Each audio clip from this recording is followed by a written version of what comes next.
this video, we're going to see how we can implement an async task to gather data for an autocomplete text view. Now, to use an async task, we need to know a little bit about generics, which we've already talked about. We need to know a little bit about threads, which we've already talked about in a previous video. And we need to know about inner classes. We also need to know about how an async task works. So this is an async task. This is a class we're going to extend. In other words, we're going to subclass this. There are some important methods of async task, and I want to call those out here on the documentation. First of all, remember that a thread is a process that runs separately from, in our case, separately from our user interface thread. So we can do work in the background while we're still interacting with the user through the user interface. So one of the most important methods we're going to have is this method called doInBackground, and that has the stuff that we want to run in a separate thread. The other important methods we're going to have are a method called execute, and execute means, okay, I'm ready now to start my background thread. That's going to actually create the thread, and then it's going to invoke doInBackground in that thread. When doInBackground finishes, it's going to call onPostExecute. Now here's something important. Look at what doInBackground returns. Returns this thing called result. Look at what onPostExecute receives. It also receives that result. So onPostExecute is a way we can marry together our completed background thread with our user interface thread. In other words, when doInBackground is finished running in a separate thread, it can return data in this result variable that will be received by onPostExecute. Because onPostExecute is executing on the main thread or the UI thread, it can take that data and it can update the user interface with that data. In our case, that update is going to be to the autocomplete text. A few others we can do. onPreExecute runs on the UI thread, but immediately before doInBackground runs. That's a good time to put up a progress indicator. If you need to show a progress bar or something like that, onPreExecute is a good time to show that. Many times a progress bar wants to show a % complete, so we're going to need to deal with some numbers. So what will happen is publish progress is a method we can call from our background thread, doInBackground, to say, hey, I'm 10% complete, 20%, 30%, or whatever increment we're using to indicate how complete we are. OnProgressUpdate will run on the UI thread and will receive that progress value from the background thread, and it will be able to update the progress bar. So these are the most important methods that we're going to see in an async task. Now a question, what is params? What is result? What is progress? Do you recognize any of those types? As variable types, for instance, or as classes? The answer is you probably don't, and you'll notice they're not hyperlinked. That's because these are generics. Now remember, the value of generics is that it reduces the amount of casting we have to do. And this is a very good use of generics here, because what it's saying is, I don't know the type that these are going to be. I don't know what class type these are going to be. Really, the person who extends a sync task and implements it, which would be us, it's up to that person to determine what type should these be. So when we make our subclass of a sync task, which we're about to do, we're going to say, okay, here's what I want the result to be. For us, it's going to be a list of plant DTOs. Just one moment. It's going to be a list of these plant DTO objects. Okay. We also have to say, what do we want the parameter to be? Okay. Well, we're searching on plants, remember. So the parameter is probably going to be a string, and that string is going to represent whatever string the user is typing into the autocomplete. So string for the param, list of plant DTOs for result. Now progress we're not going to deal with just yet, but we will eventually in a future video. In the progress, because we want to show a % complete, the progress could be a number. So that could be an integer. So we are going to do a list of plants for the result, string for the parameter, and an integer for the progress. So let's see how it looks. First of all, where do we want to put the async task? Well, we want to put it in the activity where we want the thread to run in the background, and this is that activity. This is our GPS plant activity. So I go to GPS plant. Let me expand this so we can see it a bit better. And notice that up at the top we're defining a class. This class extends plant places activity and implements a few interfaces. We have to do something tricky here.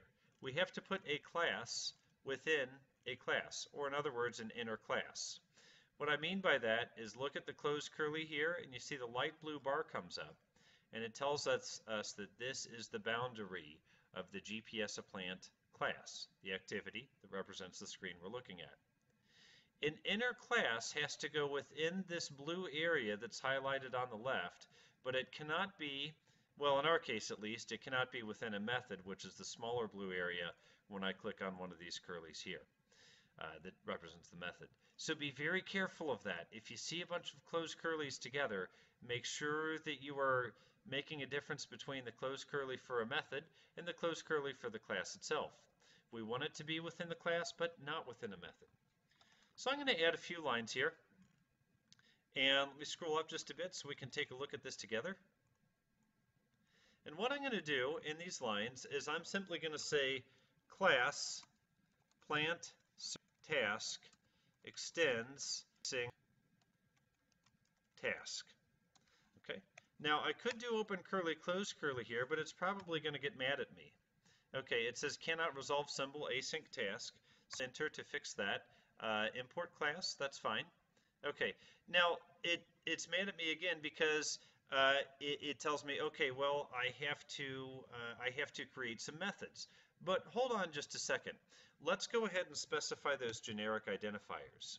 So we said we want to pass in a string, an integer, and a list of plants. Those are our generic identifiers. Okay. Oops. Plant DTO. Like so. Okay. And yep, that's it. Okay. And save. It wants me to import. It wants me to fix this list. So Alt-Enter will fix the list. Okay. Now I want to satisfy the red line. So I'm going to say, okay, Alt-Enter, implement methods. Because Async Task is an abstract class, I have to implement any methods that are declared abstract. And in this case, do in background is declared abstract. Now, this is very interesting.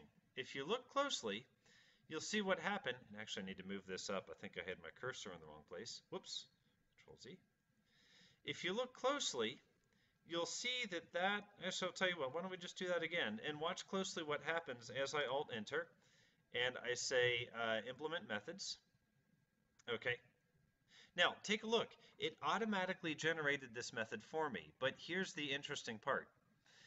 You see the do in background accepts a string, and you see it returns a list called plant DTO. Now, plant DTO is a class that I made. So how did it know that the return value of this method is a list of plant DTOs? Well, it knows because it took a look at our generic identifiers that are defined above. Okay, so this is the part that's going to run in the background. This is where it's safe to do a network call. Now, we don't have to do a network call because in a previous lecture, we stubbed out a DAO that just returns a bit of hard-coded data. We eventually do a network call, but for the moment, let's remember what's in this stub. It's simply creating and returning three red buds. Okay, that's all we need to use here. So I go back to the GPS again, the plant GPS, and all I need to do is return what I would get back from that. I just want to return what I would get back from that from that stub. So I'm going to say, okay, I plant DAO equals new plant DAO stub. Okay, and terminate with a semicolon. Okay, Alt-Enter, import class. Okay, now this is really interesting. Do you see how the variable type on the left is different from the object type on the right? That's okay.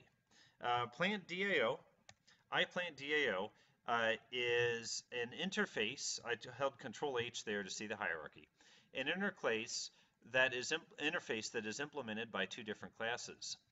The cool part about this is that we can change the object type.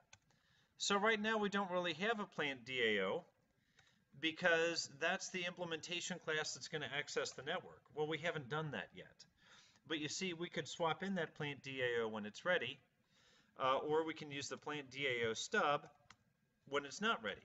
So we can change this line as needed, and that's what I was talking about in our interfaces video, that interfaces give us the capability to create kind of like a stub class and an interface where the interface is a contract. Then we can work with other people. We can give them our interface and the stub, and they can work with the stub implementation. Meanwhile, we, kind of like a separate thread, we can work on the actual implementation, then swap out that change at runtime. I'm sorry, not at runtime, but when we're ready. Okay, in any case, I'm going to say now return PlantDAO.fetchPlants. Now wait a minute, I went a little fast there, but you see it's looking for a string search term. And what is that string? Well, it's whatever the user entered. So you see string params up here. That's our search term coming into this method. So I'm going to say params 0. And now we've satisfied that line. Now a question, why param 0? The string with the 3 dots afterwards means that the user can pass in one string, 2, 3, 4, any number of strings, and it's just going to put it into this array here. In other words, this is an array that's created kind of instantaneously. So params 0 says, okay, I'm going to grab the first element from that array, and I want to pass it into this fetch plants method. Okay, easy enough. So the next thing we want to do, this is what's going to run in the background. The do in background thread, that's what's going to run on a separate thread. When it is finished running, we want to update the user interface. So remember, onPostExecute is a method that's called when our thread is finished running, and it has access to the items that are in the user interface because it's running on the user interface thread. I start typing onPostExecute, and I'm just going to go ahead and hit enter and tell it to autocomplete. Once again, take a look what's happening here. It's receiving what is returned from the thread. So the thread does its work, it finishes. It passes its information to onPostExecute. Okay? Now with onPostExecute, we can update our user interface. We can update that AutoCompleteTextView. First, let's see, do we have the AutoCompleteTextView here? We do, ACT plant name. Okay, easy enough. So what I need to do is I need to say ACT plant name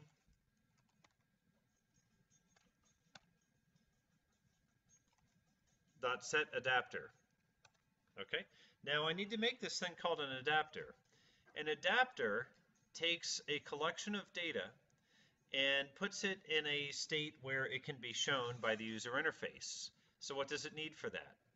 Well, it needs to know what our context is. In other words, what our application is. That's one thing. Next, it needs to know how to display the data in the list. Finally, it needs to know what the data is. It needs to know the data itself. So these are the 3 things we need for an adapter. So between onPostExecute and ACT plant name, I'm going to say array adapter, and we'll say plant adapter equals new array adapter plant DTO, and I forgot I need to specify generic types on here, so plant DTO, there's our plant DTO again. We created that in a previous video. Okay, a little more work to do here, but let me go ahead and fix the import class. Okay, now in this constructor, I need to pass in 3 things: a context,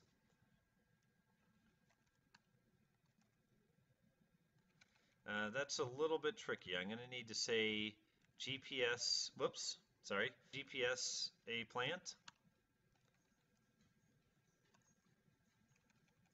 dot this .getApplicationContext. Okay, that's a little bit tricky. I have to reach out to my enclosing class called GPSApplant. Don't worry too much about that syntax. I'll tell you the learning here is simply a context tells us about our application. It tells us where our application lives on the phone. Just use the syntax I've used, that's all. Okay, and then I'm going to say android.r.simple, android.r.layout,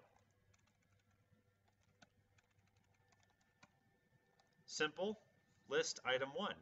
What that means is show each plant DTO in one row. Basically, give each plant one row. That's what that's saying. Finally, what's our data? Well, our data is this plant DTOs that we're receiving as a method parameter. So plant DTOs. Okay, and then terminate with a semicolon. Oh, let me get that back lined up again. Okay. Okay, so now we have our plant adapter, and I can populate that in the ACT plant name set adapter. Okay, and save. Okay, great. So we have a very simple async task created right now. What we need to do is we need to invoke this async task. We're not going to worry too much about what we pass in here because in our stub we've just hard-coded some output of some redbuds anyway. But I'm going to go back to GPSApplant, and I'm going to go up to the onCreate method. And in the onCreate method, I can populate this information. So I can say, okay, get plant names for our AutoCompleteTextView. Okay, so I'm going to say, shoot, what was the name of that class I made? Let me remember. I called it Plant Search Task. Okay, so back up to where my cursor was. Plant Search Task, PST equals new Plant Search Task. Okay, PST. Now remember, what's the name of that method that we call to start this process in a new thread? It's execute. So I'm going to invoke execute, and I have to pass in some string just because that's the parameter that execute is expecting. It's the parameter that execute is expecting because it's the parameter that do in background is expecting. And as I said, for the moment, I'm just going to pass in a blank string because all we want to do is just start this process and populate our autocomplete.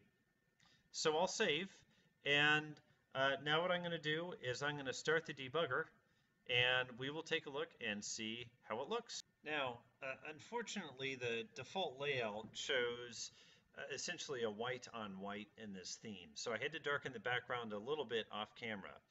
But you'll see if I start typing R-E-D, you see that, and I know this is probably hard to see on the recording, but it starts to pre-populate with Cercis canadensis. As a matter of fact, if I click on this, you'll see that sure enough it populates with the value from that autocomplete text. Now a side note, what if you do an autocomplete like this and you notice that it doesn't give a very friendly text back, but it gives something like, in my case it'd be com.plantplaces.dto, @ and then some numbers and letters. What that means is you have not implemented a method called toString. In other words, what's actually showing up here is, I'll show you here in just a second, what's actually showing up here is the result of a toString operation. So if we take a look at GPSApplant, you'll see that what we're putting in the autocomplete text view is a list of plant DTOs, and we're taking that, we're pushing it through an array adapter, and then that's what we're showing in the autocomplete text. Now let's take a look at this thing called plant DTO. I'll control click to go into this. We made this just a few videos ago, and this method toString is what actually is getting called when the Android operating system makes that autocomplete dropdown. It's calling this thing called toString, and this is what our filter criteria is. If I did not have that in there, our results would look a little bit different and it would be confusing. So if you don't have English-like text or whatever language type text, if you have something that looks like code or something funny, check to make sure that the class that you're putting into that array adapter has a toString method. If it doesn't have a toString method, you're probably going to get something funny. So, more to come on this. We want to also explore debugging, and we want to explore how to actually tie this up to the network. But this video, we just took a look at how to implement an async task and what a couple of the important methods are. So much more to come. Stay tuned.